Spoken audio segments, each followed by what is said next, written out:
Dos 9 ministros do Supremo Tribunal Federal que avaliarão a liminar do Flávio Dino suspendendo penduricalhos, pelo menos 6 já receberam ou tem algum parente que recebeu verba acima do teto do funcionalismo. Vamos debater isso agora no Plantão do Meteoro.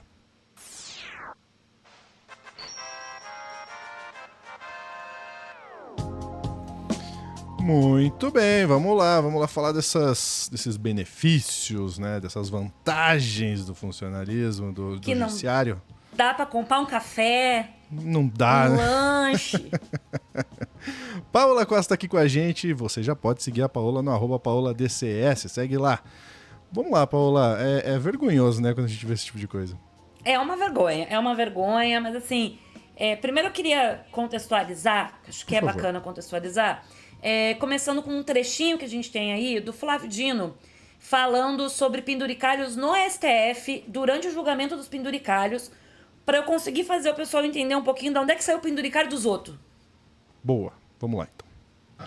O Supremo, ministro Gilmar, que é o mais antigo dentre nós, sabe, todos nós sabemos que já julgamos isso milhares de vezes. Segundo a assessoria do tribunal, o Supremo, desde 2000, julgou 13.925 casos sobre teto. 13.925 casos sobre teto, a mostrar que a controvérsia fática material é bastante aguda. De modo que formulei essa proposta, presidente, de objetivação do debate na reclamação, uma vez que é impossível garantir a autoridade da decisão do tribunal com esse estado fático. E tampouco é possível deslindar cada caso concreto, porque hoje, objetivamente, teto de R$46 mil só é observado no Supremo e mais talvez uma meia dúzia de órgãos. O resto, bem sabemos, todos nós sabemos, vigora o teto de acordo com a discricionariedade vigente em cada órgão. Tá aí. Aí vamos lá. Teto do funcionalismo, 46 mil, tá? Que é o salário do ministro do STF. Dá pra viver bem, né? Eu acho que dá pra viver legal. Bacana. Sim.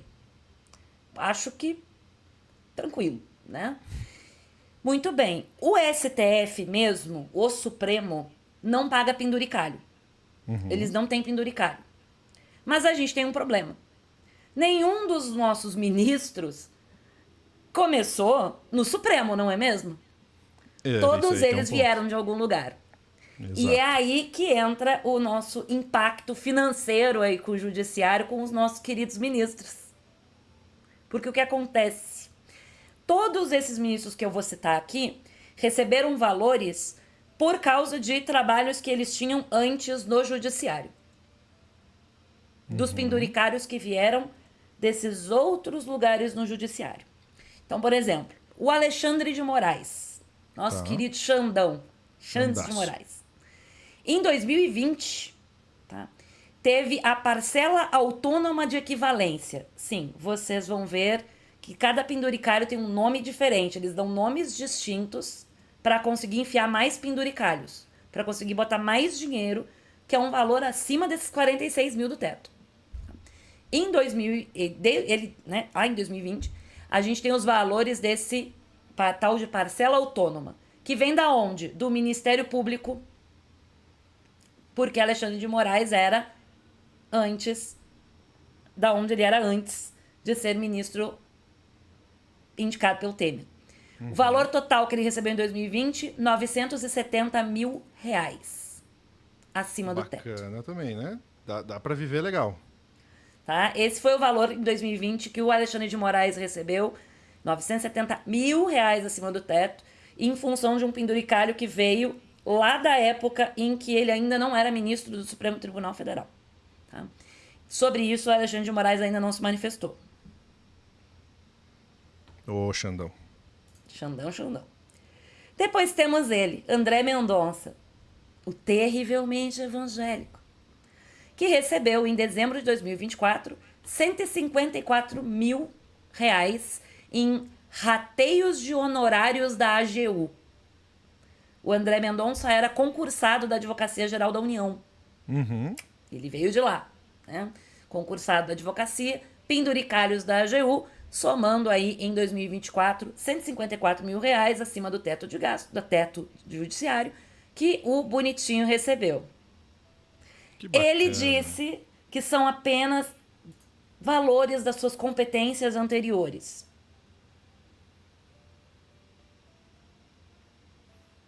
Tá. 154 mil. Alguém aí já recebeu 154? Eu nunca recebi 154 mil assim do nada. Mas enfim. Depois temos ele, Gilmar Mendes, que recebeu do Ministério Público, retroativos do Ministério Público Federal, R$ 880 mil acima do teto em 2020. Caramba. É muito dinheiro. 880 mil acima do teto, penduricários do Ministério Público Federal, da onde o Gilmar Mendes veio. E aí a gente tem um outro ministro também muito conhecido nosso, Nunes Marques, famoso Cássio com K, como chamamos ele lá no camarote, que assumiu o STF, né, depois de sair do TRF1 e recebeu R$ 277 mil acima deste teto. O tribunal, o TRF1, né, falou que isso são de férias acumuladas que o ministro não gozou durante o período em que ele esteve no TRF1. Ó, dá um bom valor aí pra passar na lancha do Gustavo Lima, né? Eu acho que dá um valor legal. Acho que dá pra dar uns passeios na Grécia com o Gustavo Lima, entendeu? Dá pra dar aí um rolê com alguns outros influenciadores, né? Porque o Nunes Marques gosta bastante. Inclusive, pra quem não sabe, o Nunes Marques gosta muito de dar festas, né? Então eu acho que dá pra dar umas festinhas aí no condomínio de luxo dele. Nunes Marques, muito conhecido no Supremo Tribunal Federal por ser uma pessoa muito dada a fazer festas. Um festeiro de plantão. Festeiro. E ainda tem os parentes de ministros. Ó, que bonito. Parentes de ministros. Não basta, Temos né? a esposa de Edson Fachin, que recebeu uma bagatela do TJ do Paraná de R$ 1.480.000. Ó, a esposa recebeu 1 milhão? Ela é desembargadora aposentada do TJ do Paraná. Bacana, hein, gente?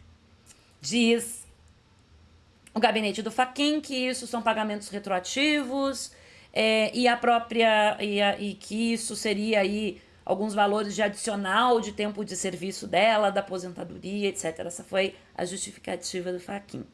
E o último, o Luiz Fux, que a filha dele, que é desembargadora no TJ do Rio de Janeiro, recebeu 712 mil acima do teto. Conversão de licenças em dinheiro. O nome. Eu nem sei se eu entendi. Conversão de licenças em dinheiro. Ou seja, ela tinha licenças, Que não vendeu a tirou, licença. vendeu a licença e Perfeito. pegou dinheiro. Como todo trabalhador que vende suas férias, recebe provavelmente muito próximo disso, né? É inacreditável. E assim, o que é importante aqui dessa informação, tá? É a gente conseguir entender que eles estão avaliando, analisando essa ideia de que cada tribunal ou cada órgão dentro do judiciário está criando novas formas de ganhar acima do teto de gastos. Então, eles mesmos estão criando mecanismos dentro dos órgãos, então dentro dos tribunais, dentro do TRF1, dentro do Ministério Público, para ganhar valores acima. Cada vez que eles criam uma nova regra, seja ela uma regra para receber dinheiro de licenças, seja ela para receber valores de férias, aumento salarial e etc., eles recebem cada vez mais acima do teto. Então a gente tem tribunais no país onde um juiz de primeira instância ganha mais que um ministro do STF. Essa é a questão. Nós temos muita gente dentro de uma magistratura, dentro do judiciário que está recebendo acima. E aí qual é o problema desses ministros receberem? Eles estão avaliando justamente os mesmos órgãos que já pagaram eles antes. Valores que eles já receberam anteriormente. Ou órgãos que estão dando valores e encaminhando valores para pessoas que são da própria família. Então, até que ponto a gente vai ter certeza que esses ministros vão seguir o entendimento do Flávio Dino e vão tirar esses penduricalhos, e até que ponto pode acontecer uma articulação, porque ser criado um grupo de trabalho em parceria com o Congresso Nacional para se criar um projeto de lei para acabar, entre aspas, seria para acabar com os penduricalhos, até que ponto a gente pode acreditar que esse grupo de trabalho ele vai ser sério? Ou nós vamos ter algum tipo de articulação política de ministros como Cássio, o Mendonça, para que o Congresso faça uma lei autorizando esses penduricalhos. No fim, dá toda uma volta e isso pode acontecer mesmo. Isso pode acontecer. Então, eu trouxe muito mais, o pessoal falando ali da fofoca, né? É um pouco fofoca, contar pra vocês os valores aí que essa galera tá recebendo, mas é um pouco pra gente ficar alerta, porque o grupo de trabalho tá acontecendo, eles vão tocar esse projeto a toque de caixa, o negócio vai ser muito rápido, porque tudo vai ser tocado muito rápido agora antes das eleições, até junho, julho, tudo vai ser tocado muito rápido. O Mota já avisou isso, o Alcolumbre já avisou isso. Então, esse GT, esse grupo de trabalho, termina agora na metade de março. Então, na metade de março, a gente já vai ter um projeto de lei sobre esses penduricalhos e sobre esse processo do que seria uma transição deles.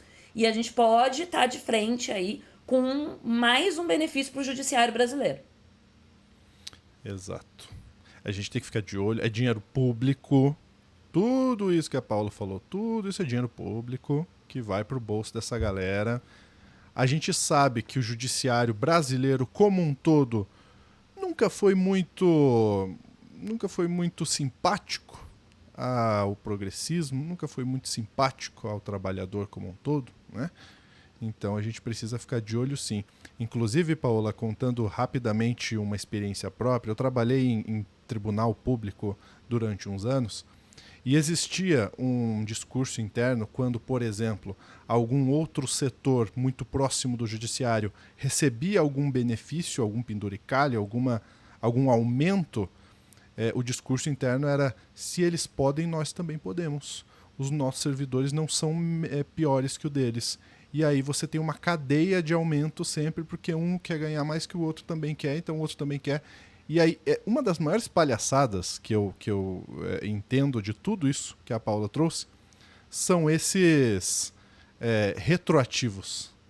Né? Como tem coisa retroativa aí? Aí aprova um negocinho, aí tem retroativo disso, daquilo outro, e tem pessoas que já aposentaram também vão receber retroativo. Minha nossa, como tem. Como tem. O Gustavo falou que eu perdi a boquinha. Não era concursado, tá? Nunca fui funcionário público. Eu fui. Era só uma prestação de serviço. Eu fui, mas eu era professora da rede pública. Daí a gente não tem benefício nenhum. Exato. A gente tá falando, né?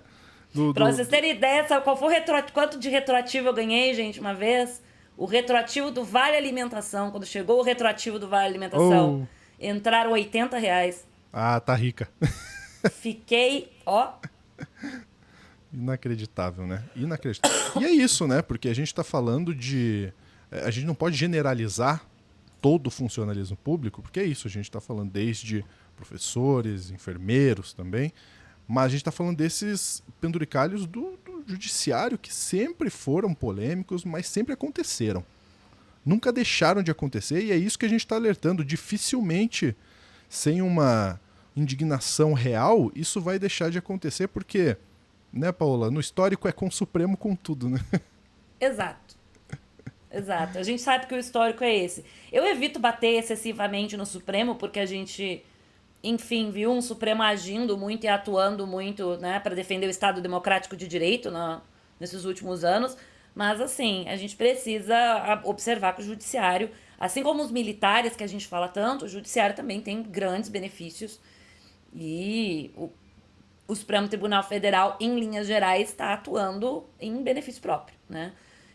pode ver aí que os poucos nomes que não apareceram foi o que Flávio Dino, né, que provavelmente que era juiz, então assim, possivelmente ele deve ter recusado receber os retroativos ou algo do gênero para não aparecer, né? A gente não viu Carmen Lúcia. E o Zanin é muito recente, e o Zanin vem da advocacia, então é uma outra esfera. Bom, qual é a sua opinião? Você que está assistindo, deixa a sua opinião nos comentários. Você concorda com a gente, discorda? Coloque aí seus argumentos. A gente gosta de ler os comentários. Ficamos por aqui. Um grande abraço. Até a próxima.